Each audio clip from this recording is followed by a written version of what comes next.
Hello, everyone. Thank you very much for joining us at the first Monday Majlis of this term, which couldn't be more celebrational than it is by having John Esposito with us. I was thinking about a while how to introduce John Esposito, which wouldn't be ridiculous in some way. Well, because you all know John is a colossus in our field, but his achievements dwarfs kind of nearly every human's achievements in what he does and what we do.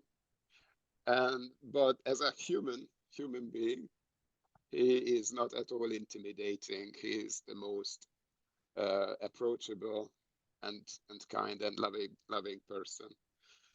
And I'm extremely grateful for him to be with us. Well, for all of us, and the joy of listening to him and for him sharing his experiences, advice, and love with us. And it also gives credit to other speakers in the series, especially younger ones who are still in the search for a job, which is very difficult these times.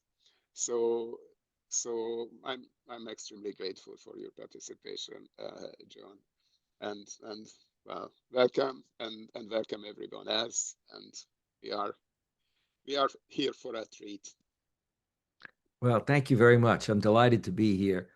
And for a variety of reasons, this occasion, I've been doing a lot of podcasts. I don't know why, but I'm getting a lot of invitations to do them from different places. But this had me reflecting on my own sort of history and also my experience of the history of, if you will, Islamic studies. I began my study of Islam and engaged Muslims a long time ago, in the late 1960s. I won't exactly reveal my age, but you can pretty much guess it. When Islam and Muslims were relatively invisible in the West and in academia. And I'll talk about that in specifics. The early phase of my career was at a time when there were very, very few programs, jobs, conferences, and books, etc., with regard to Islamic studies. So today, I want to discuss the kind of long and complex journey of about 50 years. I want to focus on the challenges, the difficulties, and the multiple ways in which I've responded to the world in which I found myself. To give you some idea of the context, in 1955, the landscape of America was reflected in a prominent book by Will Herberg. It was called Protestant, Catholic, and Jew. Full stop. There was no mention of Muslims, Buddhists, etc. In fact, an awareness of Muslims, Buddhists, and Hindus really didn't occur, certainly in many parts of academia, until the 1970s, in the early 1970s, when I went to grad school. In the US and Europe, Islam and Muslims were relatively invisible. Muslims in mosque were few and invisible. The West was seen as Christian and or Judeo-Christian. Religion was seen as a matter of personal faith, but not in the public square that was secular and Western-centric. By 1965, theologians were talking about the impact of secularization on religion and theology. A famous professor at the time, Harvey Cox at Harvard, published a book called Religion in the Secular City. You also had the emergence of what was called the God is dead theology. And you had a fair number of prominent professors who had been traditionally trained, as it were, but traditionally, I mean, just in terms of theology, but had moved to what was called the God is dead theology. A similar trend existed in the social sciences, which tended to conflate modernization with the westernization and secularization of societies. As one prominent Middle East author said, the future of Muslims was a choice between Mecca or mechanization. Middle Eastern societies faced that choice between religion, Mecca, and Western-style modernity. Knowledge and coverage of Islam and Muslims was negligible. It was negligible in the media. When I say negligible, I mean didn't exist. It was negligible in schools and universities, that is, in the educational systems. It was negligible in terms of the training of military and foreign service officers who would be going and serving in Muslim countries, for example. Islam, that is, the role of Islam in modern states and societies, was absent in scholarship at MESA, the AAR, the American Academy of Religion, and the Foreign Service Institute for diplomats. Now, religion did at times, let's say in MESA, get covered, but it would be in terms of past history. It wasn't seen as in its contemporary form.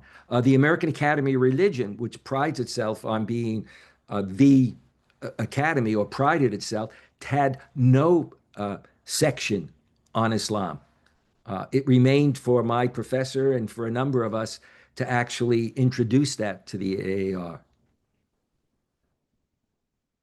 In the US, the training of diplomats at the Foreign Service Institute did not deal with Islam at all until the mid-1980s. Think about that. This is a number of years after the Iranian Revolution. Scholars of Islam were few and far between. In the US, there were no PhD religion programs in Islamic studies. People who taught Islam or Islamic studies in one way or another were usually people who were trained in history departments or in Near East and Middle East programs. Because religion departments, first of all, did not exist in many of the universities at all. And if they did exist, they existed in religious colleges or universities. So you'd have a Catholic university would have Catholic theology, a Protestant would have Protestant theology, Jewish would have, Jewish, studies, etc. So a modernization and development theory and its model predicated on Western secularism and the separation of religion and the state was predominant. Now, how about John Esposito? Well, I begin actually by saying born in 1940, so that's right out there. I was raised in a totally Italian Catholic neighborhood and area. For as far as I could walk as a child, I would be in Italian Catholic neighborhoods in Brooklyn, New York. I spent 10 years of my life with the Capuchin Franciscans. I was in a monastery, and I left in the mid 1960s. But during that period of time, I had taken vows of poverty, chastity, and obedience, and had to in those days. And I took it also for a lifetime. After 3 years, you would take your final vows, and that had to be rescinded, as it were, by applying to the Vatican in those days. When I left, I then did a degree in theology, and at St. John's University, and I was a young Catholic theologian in the 1966-1972 period. That was the period of the Vietnam War, the period of the Civil Rights Movement, etc. At a certain point, I decided that I wanted to get a PhD, and I wanted to get a PhD in Catholic theology. And that, again, that would have been normally at a Catholic university. But in fact, there was a relatively new university, Temple University in Philadelphia, and it had a religion department within which you could study Catholic theology and get a PhD. Well, the first thing they required was that you take a year's course in world religions. As a result, I became interested in Hinduism and Buddhism and never did take a course in Catholic theology. And I expected to do a dissertation in Hinduism. The department chair suggested that I take a course in Islam, and I saw no reason for that. I was anxious to finish a degree. I was married. I'd gone to graduate school. I was older than many others were because I had been in a monastery and come out, and etc. But the chair suggested that I take the course in Islam, and I saw no reason to do it. And in fact, there had been a movie called The Exodus, which I thought was historical. It was by a famous author, and didn't realize that it was extraordinarily problematic. And the way in which Arabs were presented in their history also made me feel, why would I do it? But I agreed to do it because the chair insisted. And they had just hired a Palestinian, Ismail al-Farouki, and so I agreed to take one course. At a certain point, Farouki told me to come and see him and said, well, I think you need to think about your courses in Islamic studies. And I said, well, I don't see a reason for that. He said, also, you want to work on your Arabic? I said, well, why would I do Arabic if I'm not going to do Islamic studies? We were sort of dancing around each other. But I agreed anyway to apply for a fellowship that he wanted me to apply for, to go to the University of Pennsylvania and study Arabic. And as a result, at a certain point, I went to the Middle East Center for Arab Studies in Lebanon, and which was run by the by British diplomats. What was distinctive about my study of Islam was not only my professor, Farouki, who had done degrees at Harvard and in Indiana, who was fluent in 4 languages, etc., but it was that I actually studied in a Muslim environment. What do I mean by that? Farouki every year would travel across the Middle East and into Southeast Asia, and would get money for scholarships. So what we really had at Temple was a classroom in which the vast majority of students were from the Muslim world. So I had a Muslim professor, and I had classmates, overwhelming.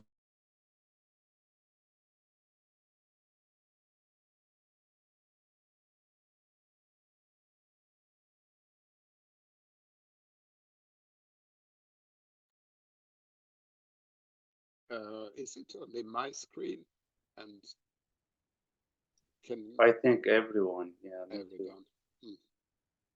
Confirm this is cut off.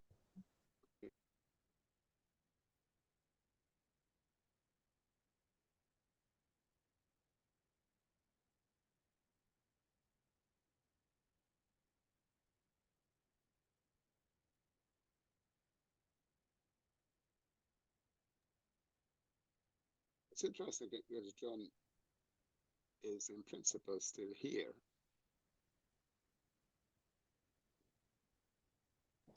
Looks like he signed out.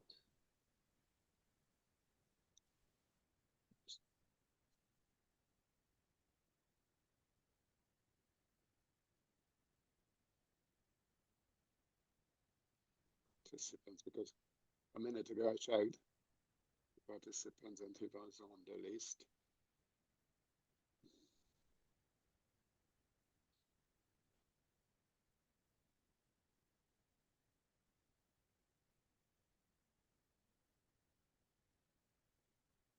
Yes, he is. Cut off, yeah? You lost me, huh?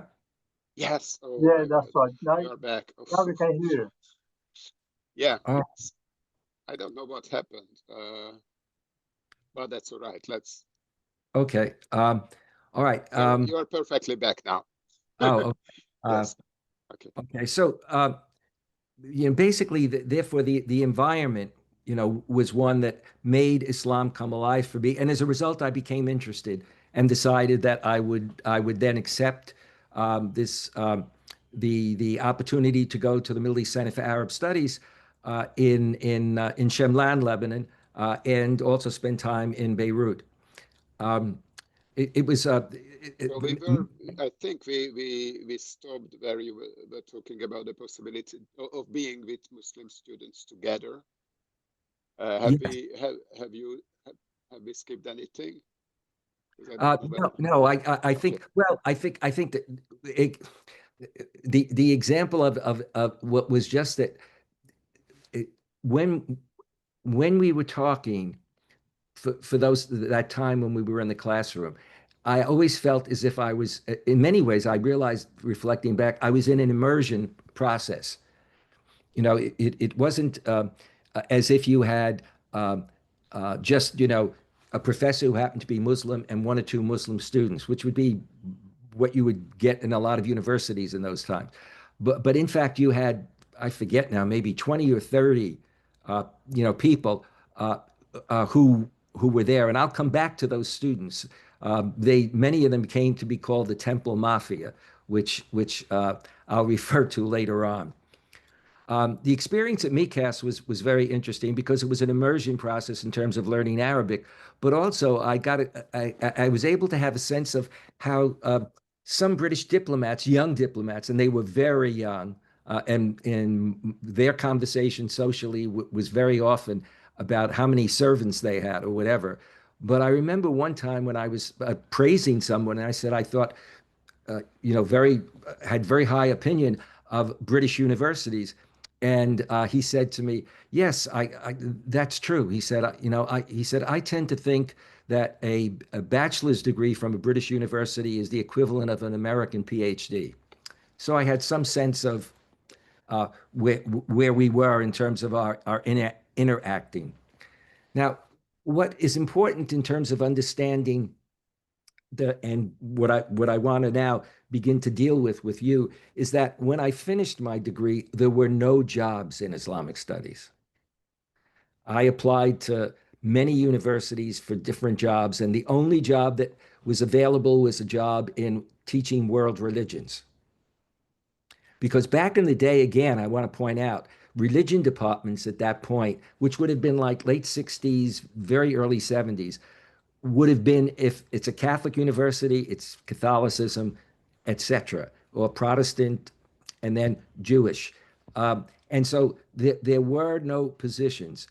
And I managed to get the one job in world religions and therefore taught Hinduism and Buddhism. I really did not do much with Islam. I had Islam in a world religions course, but there was no great interest until the Iranian Revolution, where I could, attract a good group of undergraduates. Also, there was no book publishing. I sent out, book statements to publishers. None of them answered. And then finally, 3 answered and said something like, "Good idea, but in effect, there's no market." Speaking engagements didn't exist. And so there was very much a sense of, where's my career going to be? How am I going to, to function? So in any case, I did get a job at the College of the Holy Cross and an undergraduate institution, and became chair and then later the Loyola Professor of Middle East Studies. And I did postdocs at Harvard and also at Oxford. But again, from, let's say, the early 1970s when I went to Holy Cross until 1979 with the Iranian Revolution, there was no immersion. The publications that I did have were 4 publications, if I remember correctly, and they tended to be on women in Muslim family law, and they were published in Malaysia and Pakistan. But the idea of anything more than that didn't exist. So the Iranian Revolution becomes very important, not only because of history, but because, as I have often said, I owe my career and my first Lexus to Ayatollah Khomeini and the Iranian Revolution. It also launched a career that led to my traveling some 3 million miles in my career. And it was then, with the Iranian Revolution, that within 5 weeks, I had 3 book contracts. The phone began to ring incessantly because, of course, people in government as well as the media were looking to understand what was going on, uh, in Iran. And that opened up then appearances with media, publishing books, and traveling to Iran. I think I was one of the first academics into Iran after the revolution. In fact, I remember the Iranians took their time in getting in touch and officially firming up their invitation for me to go to Iran, and they couldn't understand it. At the last minute, we got the visa to go, uh, and they couldn't understand why the others were. Everybody else wasn't agreeing to go, and I had to point out to them that they also what they offered was a one-way ticket, and in those days, for anybody in the U.S. to think about a one-way ticket, they did it because it was a way to do things less expensively, and then they intended to do a round trip. But as a result of what they did, I was the only one that wound up going there at that particular point in time. And I met with members of Khomeini's family, and many of the mullahs, and that was a kind of immersion process for me in terms of Shia Islam, because in fact, in general, in America, if you did have Islam and it was studied, it tended to be Sunni Islam. I mean, Shia Islam was referred to in history, but Sunni Islam was definitely, privileged. And it opened up after that many trips to Iran, and I'll talk about some of that later on. But the Iranian Revolution created a situation where people were struggling to understand why a Western-oriented, modernizing state like Iran and a U.S. ally was now a clergy-dominated Islamic republic by a man who had been out of Iran for decades and who had been living in a small village in France. At the same time, they increasingly were struggling with why did it seem that the more developed Arab countries like Egypt, Tunisia, Algeria, Jordan, Kuwait, and Lebanon were also lands where Islamic activist movements were now emerging, mainstream and extremist. That hadn't been known or seen, and that fact actually was occurring before the Iranian Revolution in a number of countries, like Sudan, for example. Despite the resurgence of Islam in Muslim politics, it was not until the revolution of 78, 79 that global attention was drawn to the reassertion of Islam in Muslim personal and public life that subsequently came to be referred to by many names: Islamic resurgence, Islamic revivalism, and more commonly also Islamic fundamentalism. Many academic and government experts were ill-prepared to expect or to explain the resurgence of religion, not only in private life, but also in public life. Consultations in Washington during the hostage crisis underscored the degree of ignorance of Islam in general, and specifically of Iranian Shiism in particular. Secretary of State Edmund Muskie invited me and two non-Muslim anthropologists who were experts on Iran, and a prominent senior Muslim scholar, Fazlur Rahman. Some of you will certainly be aware of his work, who was teaching at the University of Chicago, to a briefing for senior government officials at state and the National Security Agency. It was occasioned by the Iranian parliament statement that it would free the hostages if America repented, demonstrated deep-seated problems. Much of the discussion dealt with fundamental questions. What did repentance mean in Islam? Did it include a public confession of guilt, etc.? Despite our emphasis, all four of us, that this was not required, which is more a Christian notion, and should be avoided, shortly after Jimmy Carter, a born-again Christian running for re-election, would operate on such a presumption and state publicly in a press conference that he refused to do so. That is, to publicly confess his fault. In fact, he said something like, if they think I'm going to get down on my knees. At this meeting was somebody named Gary Sick. Gary Sick was a member of the military, but also an American academic and a government analyst of Middle East affairs with a special expertise on Iran.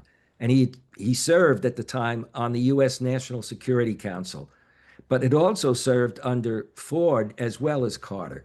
And later he noted that a secular bias blinded American officials to the power and potential of religion in the revolution. This bias prevented many academic experts and government officials from taking note of the Islamic revival and its impact on Muslim politics in the previous decade in Egypt, Libya, Sudan, Pakistan, etc., prior to the revolution.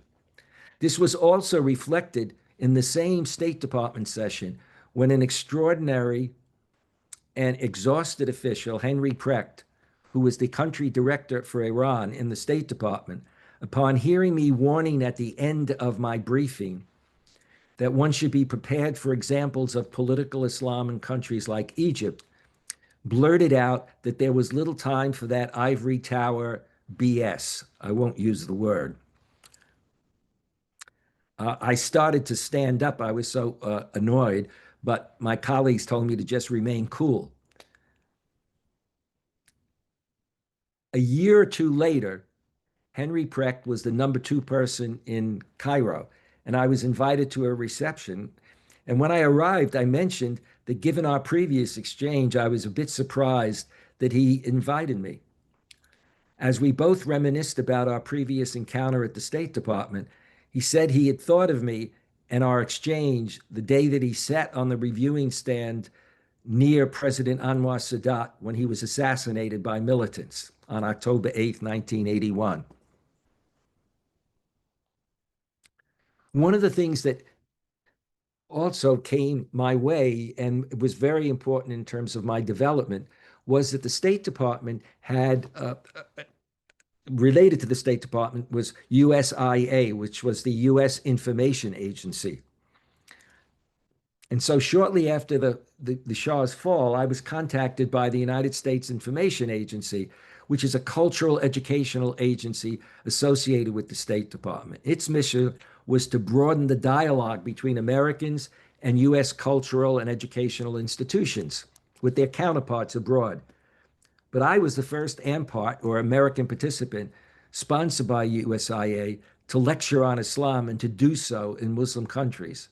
There was some internal debate at USIA initially about the wisdom of government sponsoring any programs and lectures on any religion. Moreover, was it wise in particular to have an American, and even worse, a non-Muslim, as it were, attempt to lecture on Islam and Muslim-Christian relations to Muslim audiences in Muslim countries? It was approved. And so as the first AMPART, who was a specialist in Islam, I did multiple overseas programs and traveled extensively in a way that I would have never had the opportunity at that stage of my life, to Bahrain, Kuwait, Saudi Arabia, Egypt, Jordan, Pakistan, Bangladesh, Malaysia, and Indonesia. I lectured on Islam, Islamic studies in America, Islam in the West, Muslims in America, and U.S. foreign policy in the Muslim world. And that was at universities, Islamic centers, and think tanks, as well as programs that were organized by Islamic organizations and movements. It proved to be a challenging but wonderful experience.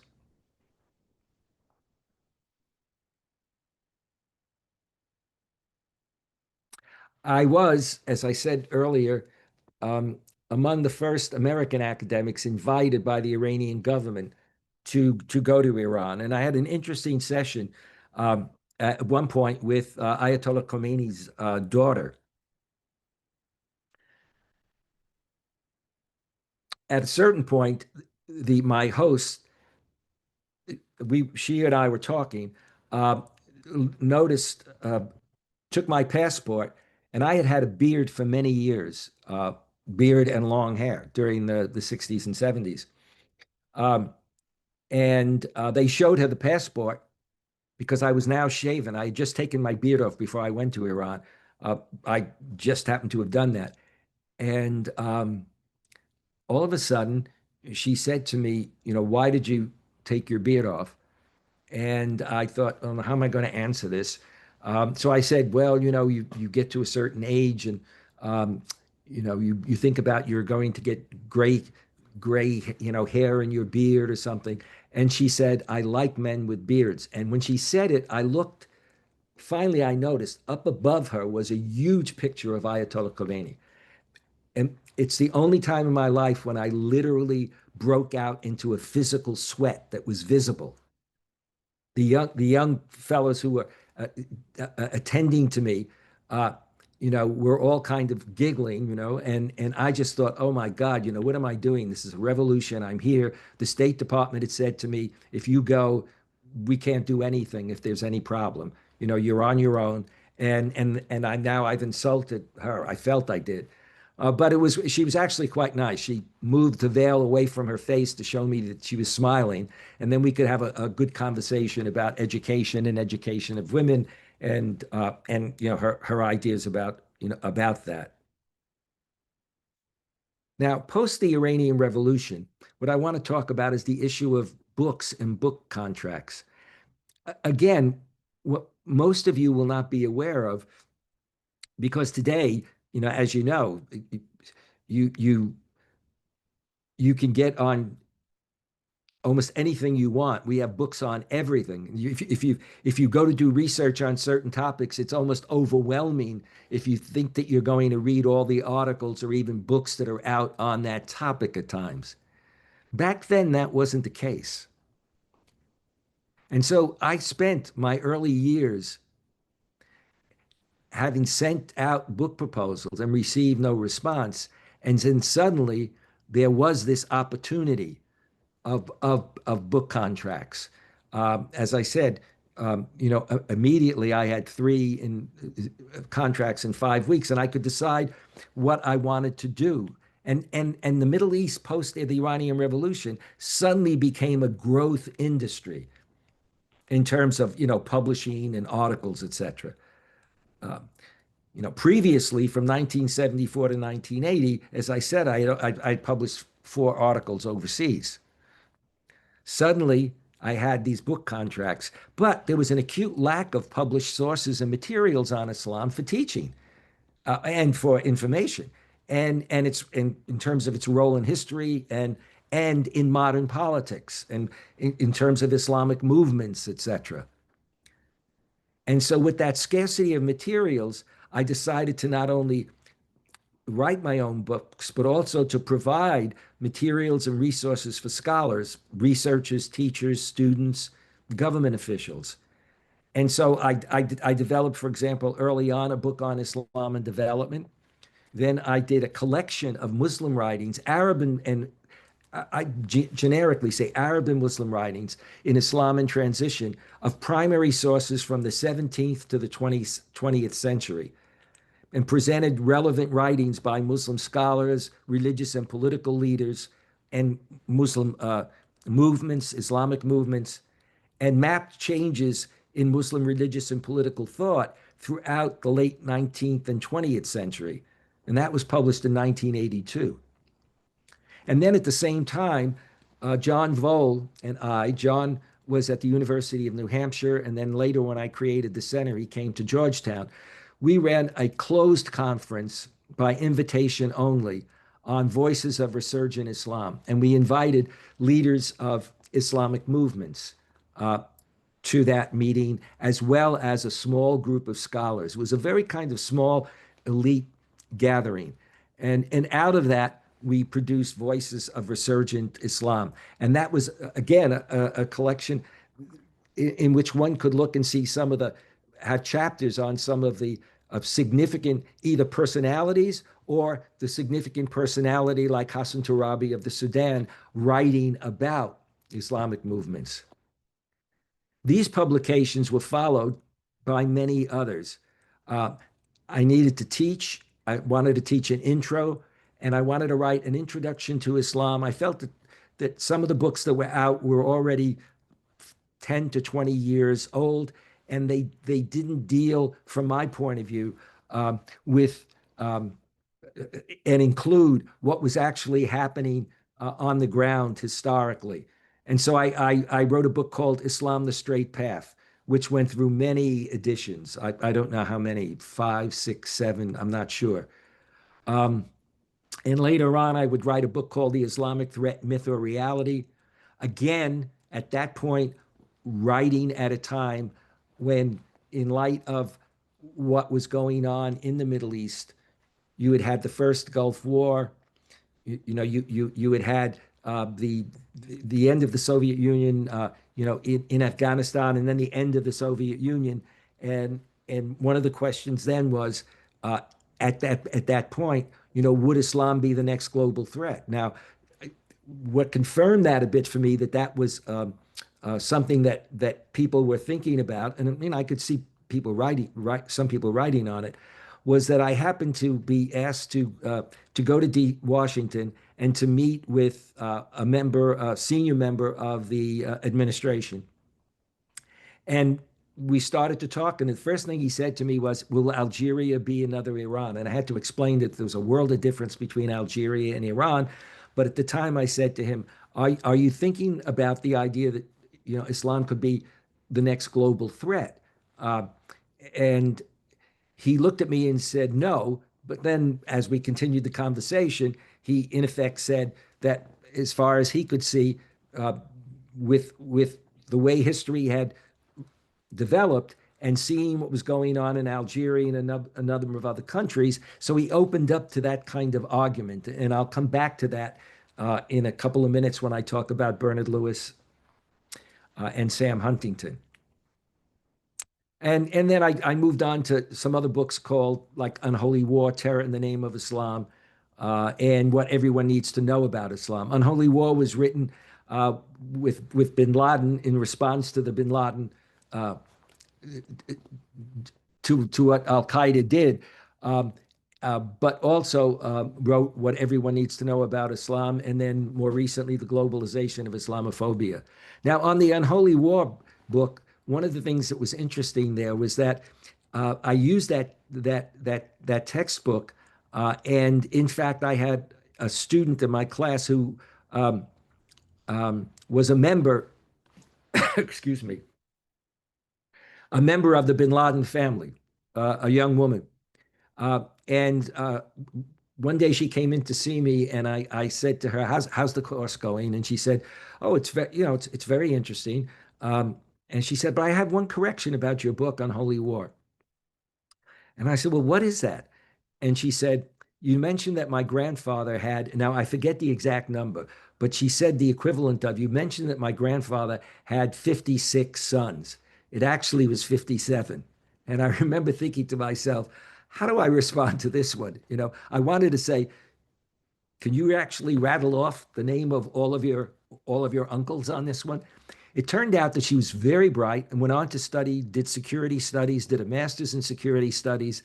And the last I heard from her, she was in the UK doing a PhD, but I don't know whether or not she ever finished that. A majority of my publishing has been with Oxford University Press. And in addition to the books on Islam and Muslim politics, I also was fortunate enough to become the first editor-in-chief of Oxford's first encyclopedia of the Islamic world. So this was a whole, again, what I want to emphasize is, I'm trying to emphasize here the lack of sources that you would expect that we would have had, that certainly now, you would have available to you. When Oxford brought this out, this was the first Oxford Encyclopedia of the Islamic World. It was the first encyclopedia that provided some, let me see, I'm looking at the books up here. I think it was 5 volumes. And then we did the Oxford Encyclopedia of the Modern Islamic World. So, these became major resources, again, that didn't exist, before. And then a few years after that, we developed Oxford Islamic Studies Online, which existed for 10 years. And you could go up on the internet, go to Oxford Islamic Studies online, and find all kinds of information from art to politics to history, etc. And then developed a series which still exists today. It's some 30 years now, on religion and global politics, as well as then handbooks. So since the 1980s, I've published more than 55 books and lots of articles and chapters. And I've been lucky that a lot of my work's been translated into 55 languages. The interesting thing about this is that more of my books have been translated into Bahasa Indonesia, Bahasa Malaysia, than Arabic, for example. Now, let me move to the creation of the Center for Muslim Christian Understanding. In the 1990s, I just wanted to say that we agreed with John that normally it's an introduction on someone's journey and then an academic talk. But we thought that I thought that in the case of John, he could of course do that. He's still a very active scholar, but we can learn more from his own journey than any given academic topic. So that's a special Majlis in that sense. Yeah. Please continue. Yeah. And I want to emphasize, normally I wouldn't be talking so much in the way that I have, but part of what I've been trying to say is that the need for materials that was there allowed and created an opportunity. I would have never published as much as I did. It just wouldn't have happened. I often tell the story of my parents very rarely would see me lecturing publicly. But they happened to be at one of my talks, and after it, someone said to my mom, did John read a lot? And my mother said, well, my boys always had to read us, and especially in the summertime, you know. And they said, well, you know, like, what was he like in terms of reading? She said, well, John was the only one of my sons that needed to have a lot of pictures in the books. And when I became an academic, given how little existed in the field and how little opportunity, I never thought of myself as actually writing anything more than maybe, you know, an introduction to Islam. I didn't think about any kind of publishing career. I didn't think about any kind of career traveling, you know, the way I did. So part of this is just to give you a sense of the, like, you know, the history of what the situation was like, and the contrast, if you will, when you think about it today in terms of the materials that are already available and often, as you know, you have multiple books on just about, you know, anything, and articles, etc. In the 1990s, responding to the first Gulf War, the defeat of the Soviet Union by the Mujahideen, and the fall of the Soviet Union, and a concern that Islam would be seen as the next global threat, I had written this book, The Islamic Threat, Myth, or Reality. At around the same time, two prominent and influential American scholars and government consultants, Bernard Lewis of Princeton in his Roots of Muslim Rage, and Harvard University's Samuel Huntington in Clash of Civilizations, this is 1990 and 1993, gained global attention, warning of a clash of civilizations, a clash between Islamic and Western civilization, between Islam and, quotes, our modern Western secular democracies and values. Bernard reinforced the vision of an impending conflict between Islam and the West as but another stage in a historic pattern of confrontation. As he wrote, the struggle between Islam and the West has now lasted 14 centuries. It has consisted of, rather than included, a long series of attacks and counterattacks, jihads and crusades, conquest and reconquest. Today, much of the Muslim world is again seized by an intense and violent resentment of the West. Suddenly, America has become the archenemy, the incarnation of evil, the diabolic opponent of all that is good, and specifically for Muslims of Islam. Why? He asked. Islam and Muslims were here portrayed as the instigators and protagonists in 14 centuries of warfare. Islam is the aggressor. Islam and acts of Muslims are placed first, responsible for attacks, jihads, and conquests, while the West is described as defensive, responding to counterattacks, crusades, and reconquest. Needless to say, Bernard and I did not see eye to eye and did not get along. I both publicly when we would speak and in other contexts. I was a great admirer of Bernard Lewis's early work and used it in my teaching. But when he got into this sort of roots of Muslim rage and then continued with that, I was particularly stunned, though, by Huntington's article and its position. Listen closely to what I'm going to say. Only a month or so before its publication, the Clash of Civilizations article, I had been on a panel, Islamic Fundamentalism and American Foreign Policy, at the Council on Foreign Affairs in New York. At the outset of his presentation, Sam Huntington commented that he did not know why he was on the panel, since the topic, the Middle East, was outside of his area of expertise. However, at the end of the program, Fuad Ajami encouraged the audience to read Huntington's article in the forthcoming CFR Foreign Affairs. He didn't say what the article was about. And what did it turn out to be? The Clash of Civilizations.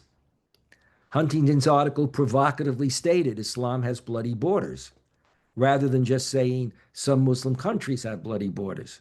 His subsequent best-selling book that came out in 1996, The Clash of Civilizations and the Remaking of the World Order, was translated into multiple languages. It went viral and was politically and intellectually influential globally. In a TV interview after Huntington's book was published, I and the moderator pressed him on why in his article he wrote that Islam had bloody borders, rather than saying Muslims, some or many countries have bloody borders, and why he had also then in his book expanded it to say Islam has bloody borders and bloody innards. It is in this context and against this background that the Center for Muslim Christian Understanding was created in 1992. While I was at Holy Cross, I had been in Washington promoting my book, Islamic Threat, doing interviews, something on TV, at a bookstore, etc. I checked my phone messages and received a call from the provost at Georgetown University requesting a meeting with him and with the dean of the Walsh School of Foreign Service. I was stunned when at the end of our conversation, I spent about 2 hours talking about the background. I just explained some of it to you all, about the field, how it developed, about the question of where we were in both with Iran, and then the notion of clash, of civilizations, etc. And at the end of it, I was stunned when the provost asked if my wife would be willing to move to Washington, D.C. As it turned out, we had a commuter marriage for 3 years, since she had her own career, and it took that long before we could do that. But the Center for Muslim Christian Understanding then was founded in 1993. 92, we had the conversation. 1993, it was an agreement between the Foundation for Christian Muslim Relations, a group of Arab Christian and Muslim businessmen led by a Hasib Sabag, who was an Arab Christian, a prominent Palestinian businessman, and between that foundation and Georgetown University. and its purpose was to build stronger bridges and understanding between the Muslim world and the West, as well as between Islam and Christianity. The donors were concerned that with the invasion and occupation of Iraq and the fall of the Soviet Union, Islam would be seen as the next global threat.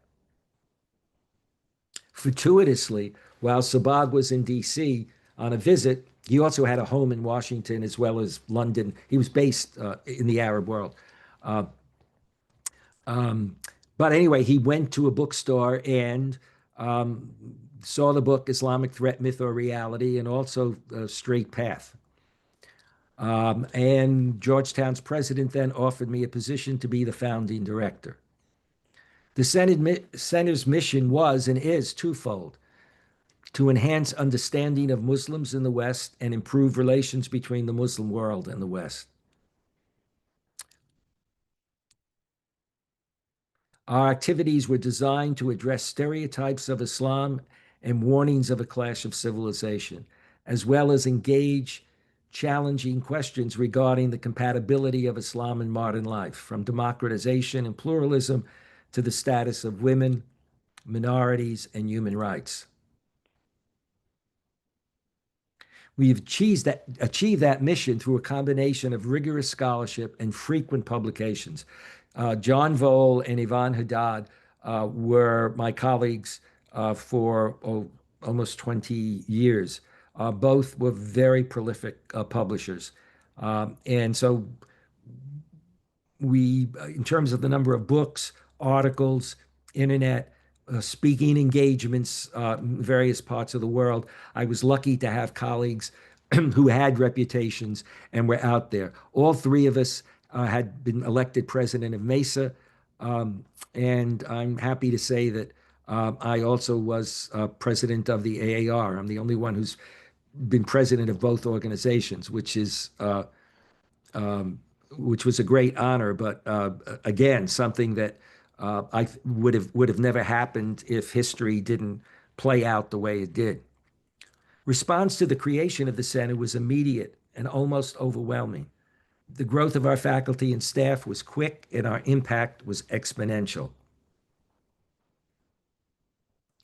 By our 8th anniversary in 2001, we were an established and thriving center, building bridges of mutual understanding in the U.S., but also internationally.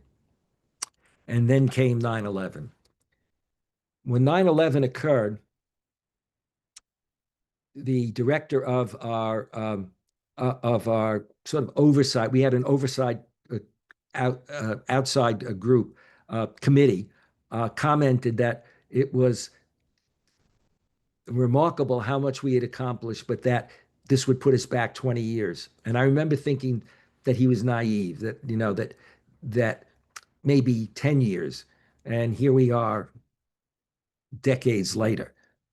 I traveled that time, instead of traveling overseas, I traveled across America and then eventually the world, addressing many of the fears and concerns. But for at least four months, I just traveled across the United States, because I can remember the day after, or the weekend after 9/11, I had to speak in Los Angeles, and I can remember seeing a car go by saying, "Kill them all and let Allah decide." There were death threats, et cetera, that Muslims were encountering. And post 9/11, I spent a part of my own career having to deal with death threats and et cetera, which in the Q&A, if you want to talk a little bit about that, I'd be happy to, but I'm not going to get into it now. We played a significant role speaking to religious, academic, and government leaders and communities, participated in conferences across US, Europe, and the Muslim world, and continued to publish books and articles, and also getting involved in blogging on key issues. Did a lot of government consulting in the US, Europe, and Asia on the question of violent extremism, Muslim fundamentalism.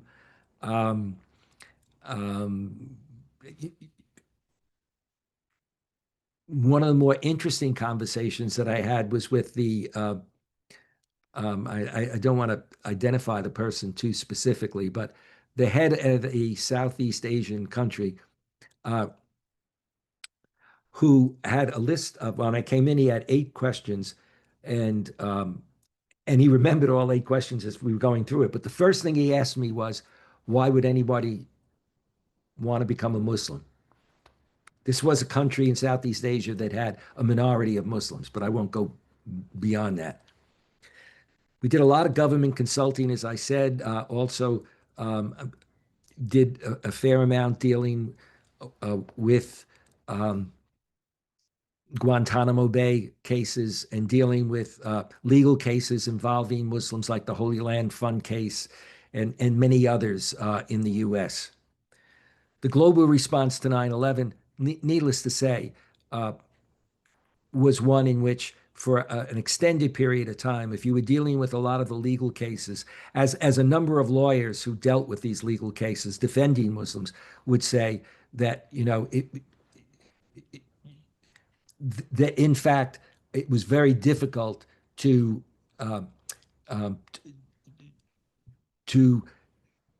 prove to get a jury to see the innocence of people. And I saw that in the Holy Land Fund case. The first trial was locked, it was dead heat, and so then there was a second trial, and in the second trial, the members were found guilty, and of the founders of the Holy Land Fund, and received, if I remember correctly, something like 50-year sentence, which was just unbelievable. Again, I can discuss part of that case if it's of interest at some other time.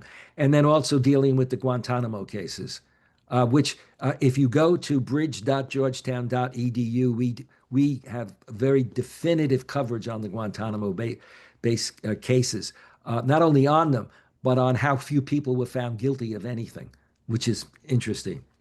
The global response to the role of religion in global politics was reflected in invitations to participate in international initiatives. And some of these initiatives are very important, or were important, but I think are forgotten. And I just want to touch on a few of them. One was the World Economic Forum, the World Economic Forum's Council of 100 Leaders, which existed for a number of years, in bringing together a cross-section of leaders, religious, political, you name it. The other was the Archbishop of Canterbury's Building Bridges program, which was very important and achieved a good deal. And then the UN Alliance of Civilizations, in which I was fortunate to be with Desmond Tutu and a number of prominent leaders in politics, etc. Just being with Desmond Tutu, by the way, is just a phenomenal situation. And then as I'm moving to the end, I want to talk a bit about a common word. In October 2007, in a dramatic and groundbreaking display of interreligious solidarity, 138 of the world's most senior Muslim leaders, muftis, academics, intellectuals, government ministers, authors from across the world sent an open letter, a common word between us and you, to the heads of the world's major Christian churches. The basis of the letter was a shared belief of both Muslims and Christians in the principles of love of one God and love of neighbor. Its hope was that these two global faiths could cooperate in creating peace, justice, and understanding in the world to diffuse the tensions around the world. The response to a common word actually was rather phenomenal. The response came from major Christian leaders and scholars. It was immediate and global. Over 300 leading American mainline as well as evangelical leaders and scholars responded in an open letter, endorsed a statement calling Loving God and Neighbor Together, published in the New York Times and elsewhere. The number of Muslim leaders, the number of Muslim leaders and scholars who signed the initiative increased from the original 138 to over 300. with more than 460 Islamic organizations and associations.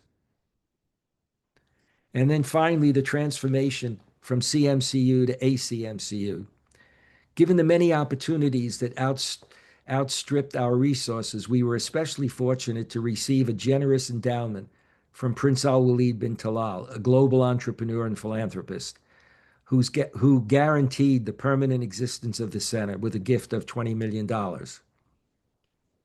Alwaleed had also funded centers at AUC and AUB because he wanted Arab students and the future generation to understand the West. And then in the West, he funded Georgetown, Harvard, Cambridge, and Edinburgh. CMCU was then renamed the Alwaleed bin Talal Center. And finally, Islamophobia and the creation of the Bridge Initiative. As I noted earlier, post the Soviet exodus from Afghanistan and the U.S. led in the Persian Gulf War, or Operation Desert Storm, concerned that Islam would be seen as the next global threat, had me in my third edition dealing with the issue of Islamophobia. Islamophobia had actually, as you know, had come out of a study in the UK in which a government study was not looking for Islamophobia, but in fact discovered that indeed there was significant anti-Muslim racism in the US. The center increased its study of Islamophobia and ran a major international conference and published a book called The Challenge of Pluralism in the 21st Century. By 2015, Islamophobia had grown exponentially, and negative media coverage of Islam and Muslims hit an all-time high. Domestic and international terrorist attacks, AQ, ISIL, mass and social media, and American presidential elections and politics became major catalysts in the growth of Islamophobia. Fear of Islam and Muslims, not just militant extremists and terrorists, had become normalized in popular culture. The Public Religion Research Institute reported that, quote, no religious, social, or racial and ethnic group was perceived as facing greater discrimination in the U.S. than Muslims. Far-right political activists and parties, media, and Christian Zionist religious leaders asserted with impunity what would never appear in mainstream broadcast or print media. Fox News virtually ceased all positive comments about Muslims. In 2016, their coverage of Muslims was 100% negative. Globally, in 2016, about two-thirds of all news regarding Muslims was critical and unfavorable. Media negativity, after more than a decade of steady escalation, by 2015, it reached an all-time highest level of negative coverage. Religious protagonists on TV, over 80% of the media coverage on Islam was negative. In the US, UK, and Germany, 9 out of 10 articles were negative. Even coverage of mainstream Muslims tended to be negative, more than 50% of those reports. And then we saw the emergence of, we call a cottage industry of pundits, bloggers, authors, documentaries, lobbyists, and elected officials, cultivated by ideological, agenda-driven anti-Muslim polemics. CARE and the Center for Race and Gender at UC Berkeley issued a report, Confronting Fear report, that concluded that between 2008 and 2013, 33 Islamophobic groups had access to $205 million. Thus, in 2015, we created the Bridge Initiative within the center. We launched a new multi-year research project on Islamophobia, which was seen as a threat and is to the very fabric of our society and the principles and values of America. The Bridge Initiative, Protecting Pluralism, Ending Islamophobia, was born out of the need for incisive, timely, accessible information in the age of the internet. Bridge work began focusing on Islamophobia in the US and then expanded to cover the globalization of Islamophobia from the US and Europe and finally to the Middle East and Asia. providing analysis, commentary on anti-Muslim conspiracy theories promoted by figures in the Islamophobia industry, and producing resources on discriminatory government policies that violate civil and human rights. Today, Bridge remains a leading source of information on Islamophobia for journalists and educators and the general public, quoted in major media, New York Times, New Yorker, Middle East Eye, The Nation. As a result of our engaging and active social media presence, our work continues to be followed. We have 1 million followers. Misinformation remains rampant, and anti-Muslim tropes continue to be platformed by leading politicians, groups, and organizers. And following from that, we will be writing, myself and my associate director, Mubashara Tazmal, will be writing a book for Oxford called "What Everyone Needs to Know About Islamophobia." I'll end my talk there and may have some comments to make in addition to that, but I'll end there. Thank you very much, John. Well, before reacting to what you said, and before going to the question and replies, yeah, I would just encourage you to go on and say your comments.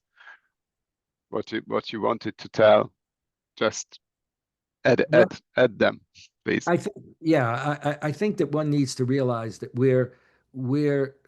I mean, what I'm saying to you, you all know, but I think we need to keep saying it and thinking about how we respond. The situation is, as far as I'm concerned, is never become more dire. One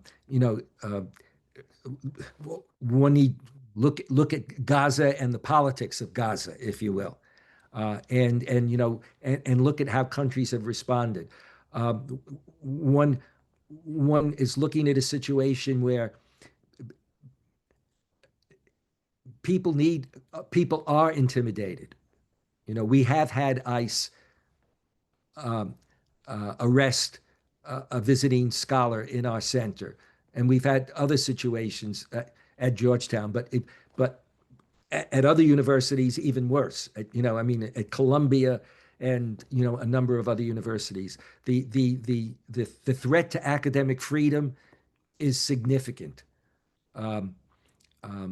Again, one need to and we shouldn't be surprised. You have your issues in the UK, but also look at France. Look at you can look at some of the French policy when it comes not only to Muslims, but the pressure on academics and prominent academics who deal with this field. This is a very difficult period, and I don't know. I don't know what your situation there is completely, but I can tell you that as much as 10 years ago, I remember a British student came in to see me, and he said he just wanted to ask me why I did what I did and how I got away with it. And I said, I'm a little confused. He said he had a topic that he wanted to do his dissertation on, and his mentor, who really liked him, basically, she said to him that he should not do it because it could affect his career in the future, because it would have been on, I think, on Hezbollah, I forget exactly now, or Hamas, even back then, and that she didn't want to do it because it could affect her. And then I remember there is a very prominent scholar on Hamas who 8 years ago said to me that she felt that she couldn't have students work on Hamas because she felt it could affect their career, later on. I see the situation now. It's funny because I find myself almost speechless to actually refer to it. It is so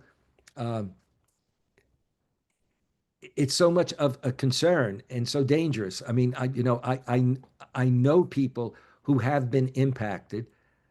I also know if you're in the U.S., but also in other places, that to speak out is to risk having significant problems. Georgetown's president was among the presidents that were called to answer to a committee dominated by Republicans.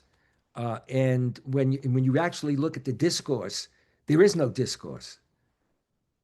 I mean, it's loaded from the time you went, you got involved. The one thing I didn't mention, and I don't know, I may decide that I'll ask you to cut it out, whatever. But I mean, I went through a period of 10 or 15 years where I had hate messages, threats, physical threats, etc. And the situation now is much worse than that. I mean, so it's we all need to be, I think, concerned in whatever way we can. Even those, I mean, we need to be concerned as citizens about the extent to which our societies are being torn apart. It seems that risk. I find myself speechless on this right now. I think I just my brain is collapsing. So I'll just I'm happy to deal with any questions you have or etc. John, before I will ask everyone to have their questions, and probably I will switch off. I originally thought I may want this to be recorded, but maybe not. But for now, let's run the recording. Let's keep the recording on. I actually wanted to ask you on this. Then you started with no interest in Islam, and then we went to negative interest, and then we are where we are now. And it's not just Islamophobia. There is also general attitude against the humanities, against academia, a rise of authoritarianism. And we are of course outraged by what happens in the West, because we are used not to have it in the West as we have it now. But the West is not exceptional in that. We have it elsewhere. I had a student who decided not to write on Ibn al-Muqaffa, who lived in the 8th century, and the student had better thoughts about their career in their country. So it's really, I want to ask your advice on how, what can you tell us how to have hope and how to deal with this situation? Maybe while you formulate it, I just want to summarize some advice for our students, MA, PhD students, young colleagues, young colleagues, which I just gathered from your talk already. One is very interesting. We cannot all be John Espositos. That's one advice I gather. And it's not just, it's if you consider another Italian called Leonardo da Vinci. Leonardo da Vinci wouldn't have been Leonardo da Vinci if not born in Vinci, close to Firenze. And if not born when he was born, he would have been probably a peasant boy, drawing very nice things. And it's personal talent, devotion, and circumstances what makes Yeah, my father used to say, I knew lots of geniuses. I knew very few great men. Mm-hmm. And because great men is doesn't necessarily happen. The talent can be there, but it needs. And the first thing in your life is that you actually engaged with academia at all, and you didn't remain a monk. We wouldn't have this, and then you surely would have had a very meaningful life even then, but we wouldn't have the John Esposito we have now. That's one. The other was so interesting how you get into this business of Islamic studies at all, and this sentence that you were under time pressure because you were already a mature student, so on. And we have mature students, and this time pressure is always there. And yeah, here is a lesson: don't be afraid of the time pressure, because yes, it's circumstantial, and this can change. And then no job, no interest in your scholarship, no books, and then war happens, and it's really unfortunate. War is indeed the flashiest, the loudest.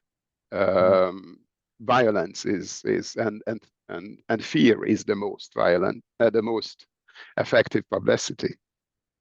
I don't think I would have a job without the activities of Mr. Osama bin Laden.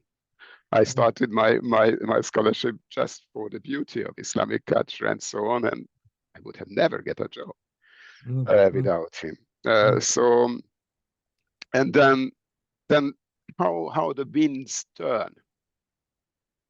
That you were it was a personal travel following your interest as they formed, and then suddenly opportunities come with such sad things, and that's also really a lesson for many of us, when there are no opportunities in the present, and it seems to be that the trend is so dominant, is hopeless. It can change very fast.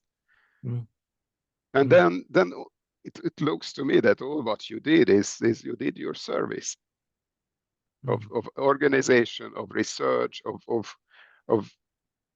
and this is actually quite beautiful, and it's really a message for all of us that one should do one's best, one's service, and then be up to the challenges, because of course you did much more than this in the sense, and I would be also very interested in this, and if you could talk about the immense challenges you must have had during all these. I think the first thing I would say is that for students, I would like to be an example for you, not in the way that you probably think I would say. All I would like to say is that whatever I've accomplished, in addition to the fact that it's shared with my wife has had her own career, but in everything that I did, she was involved. But I'm an example of somebody. If you look at my my background, my education, I did not go to the best schools. When I remember, I mentioned that meeting at the State Department with two young academics and Fazlur Rahman. On the plane going back, they were talking about their days at University of Chicago and Yale. And then they said to me, "And where did you do your PhD, John?" And I said, "I'll give you 10 guesses." They couldn't guess. Then I said, "I'll give you 15." And it was Temple University. Temple was a new university. It had been a Baptist college, and I was in a new program. And so, I would just say that no matter, without even knowing the students that may be watching, you are as bright, if not brighter than I am, and you should find something that you have a passion for, and that will make a big difference. I mean, you may decide that you want to go into something you don't have a passion for, but you think it's going to make for a great career, or do well, you can do that. But I just really do think that, I'm the kind of example where you're not talking about somebody who, who you could say would be identified. I remember when I was in the third grade, my grandmother, who spoke almost no English, had to come to school with me. And I could remember in the third grade where the nun was saying, "We're worried about John." It used to be that the older brother, when the younger brother came, they'd say, "Well, you got to be as good as your older brother." In my case, my younger brother was very bright. I didn't blossom until only God knows when I blossomed. That was probably after I got my PhD and had some opportunities. So that's the first thing I would say. I, I think that what we, my sense is that what we are what we are challenged with today is, you know, how do we function in a world in which, for those of you that I can see, a couple of you who are certainly in an older, stage of life. It was the way we saw Europe and the way we saw America, depending on where we were. It was as if, we were the countries that people in developing countries wanted to come to. We in the West had, the education advancement, et cetera, et cetera. Okay. And somehow we were democracies. And now you take a look, and it's very hard to to to to face the fact that for so many of the so-called countries in the West, there's a real danger to democracy itself. That's one, and with that, to the kind of freedoms that that we took for granted. Um, you know, now it's not uncommon to worry about friends of one, that you know that are, I mean, for example, I remember being with somebody that my wife and I know really well, and he referred to the person and said, after the person left the room, and he wasn't saying it to be particularly negative, except he is somebody that watches Fox News all the time. And he said, "Is he legal?" And to me, it was outrageous to even, and this was something, he was referring to somebody who lived in the country for maybe 15 years, 20 years, etc. He may or may not have been legal, but I mean, even that kind of mentality, let alone when you start looking at the way in which communities can be. I mean, I look at the stuff that you have with Farage and others, or that you live in a country where if the mayor of London happens to have a Muslim name, all kinds of uh, presuppositions and statements, can be made. And I think I think that this is a real challenge. It's a real challenge. And I think for those of us who are professors, I think that um, you know, I'm saying what is kind of obvious, but we have an even um, even more of an opportunity to play a role uh, in uh, being aware of our role as a mentor. And by mentor, I don't just mean academically. I mean life, life person. You know what I mean?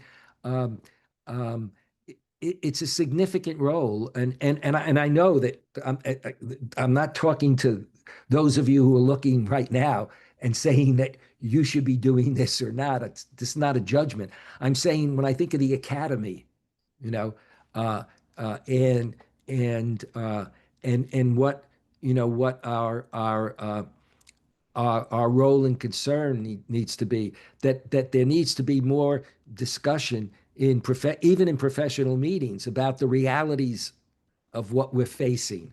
You know what I mean? So therefore, we're not just dealing with if it's Mesa, for example, we're not just dealing, with what would be our simply our normal kind of stuff work, but also what does it mean today to be dealing, with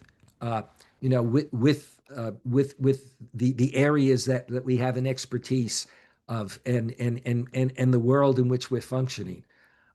It's yeah, I feel empty, so I'm sorry. I don't have my brain is just right now going. Something I wanted to add to what you have been doing and how you have been thinking with Bernard Lewis and Huntington. I think it's immensely important that not to fall into the binary what our logic, human logic, dictates us to follow. And it's on the one hand we have human logic going yes and no, and also there is even in us in humans it's not just me and you, but there is the us and the them, which with this dual logic and social social group against another group, it's such a fundamental and so dangerous dynamic, and it's nearly unavoidable because it's very in our very roots, and that's what happened to Bernard Lewis, and that's what you are avoiding, and that's really something immensely important, not to fall into this binary and not to fight one extreme with coming with another extreme, because that has no use. It is the bridge building what you are doing, which is the true response to extremity extremes and attacks and so on. We have some questions written. Can you see them, John? No, you just. So I'll tell you, would you? There is Nidal who asked, but on the other side, do you not think, Professor, that the public political culture is changing positively, especially towards the Palestine question in the U.S.? Yes, I think it's I have my fingers crossed. I think it is, and I think that there's a real concern. I see that with even some of the outfits like Campus Watch and the Middle East Forum, etc. Every now and then, and more recently, you see where they're concerned. They're not just doing the negative thrust, but they're actually, in the way they frame the concern, they're suddenly becoming concerned that, well, for example, that it's not just a Jewish Voices for Peace, the organization, but in fact there are a significant number of people who are Jewish and condemn what's gone on in Palestine and even condemn it as genocide. There's been more coverage and polling more recently in the last month that deals both with the Middle East as well as dealing with overall the current administration to a significant degree.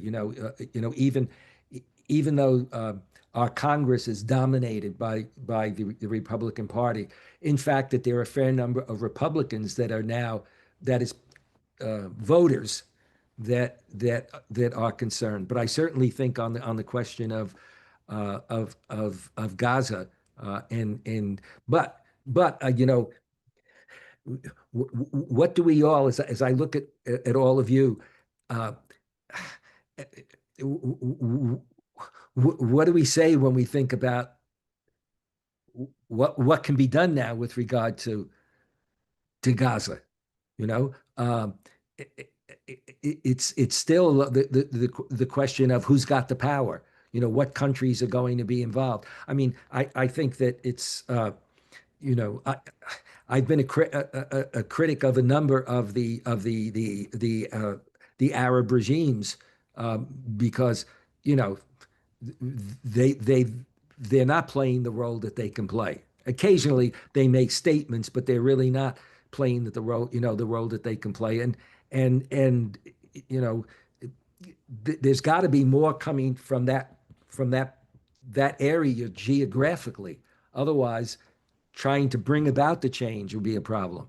And then, God forbid, if you wind up with a situation where they put Tony Blair involved in anything that moves forward. I mean, I saw what Blair did when he dealt with the Middle East in the past, and you know, I had been around Tony Blair uh, a fair amount, and you know, I don't think he has any good sense about the Middle East, and he certainly does not have any good sense when it comes to his attitude towards Islam and Muslims.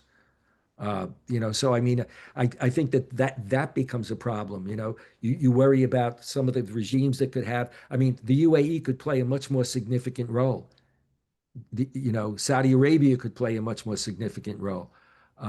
You know, it has that ability. You know, that in terms of its resources, and therefore, you know, you know, to expect Jordan to do it is you know, Jordan is not in a position, you know, but countries like Saudi Arabia, the UAE, you know, need to step up a lot more. You know, Qatar has been out there and you know and moving, but you know, it's you know. But by the way, if you're in the mood for a joke, I mean, a funny statement. Somebody recently said that I had raised $1 billion for the center.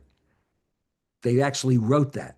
I raised $1 billion. I thought that was absolutely fascinating. I wish the administration at Georgetown had told me about that. In fact, if I raised $1 billion, I would have kept the half for myself. I mean, it's, you know, we're in this situation uh, which is so fragile, and um, um, yeah, it's Just a very quick follow-up question on this, and then I will switch off after you reply the recording, and I will ask everyone, even those who wrote their question, to ask them directly. So, did you expect this sudden change that now some things can be said today that yesterday was impossible? This is again something very well for me. I was just looking what people are can say suddenly. It doesn't mean that actually anything will happen mm, as you said, because eventually weapons are louder than speech, but still. So did you expect this to happen? Did you see it coming, that suddenly this thing? Because it was within a week or so, I think, the discourse suddenly moved. no, I didn't. It just um, you know, you just had the feeling that there was no light at the end of the tunnel. You know, I remember once speaking at the University of Wisconsin, and I stopped in my talk, and there was a rumble in the audience, and I said, I'm sorry," I said, "but you know, I'm used to as a speaker knowing how I want to end, and I want to say there's light at the end of the tunnel." And this was back after 9/11. I said, and I suddenly realized I don't see any light at the end of the tunnel. And I would have said a month ago, I would never expect that we'd be where we are, beginning to be where we are now, in terms of, uh, you know, popular opinion with regard to Gaza and the Middle East, for example, and also the polling that's coming out. Some of the latest polls in the last week or so on some of these issues. You begin to see a shift that's really taking place. Whether or not it'll hold, you can't tell. Because of the power of governments. Yeah, but it is so interesting and so encouraging to see that sometimes you really feel, and in this dual logic, and that it's so dark, it's there is no hope, and then it switches, because it may be that dark that it's insupportable for everyone, Yeah. and then it changes. Thank you, John. I switch off the recording. And ask everyone to, because there are plenty of questions, and also you can just raise your hands and well, to make the discussion absolutely free. Thank you, John. This we learned a lot, and I think many of us will watch this again, and I really hope a lot of people will watch it in the future. Thank you.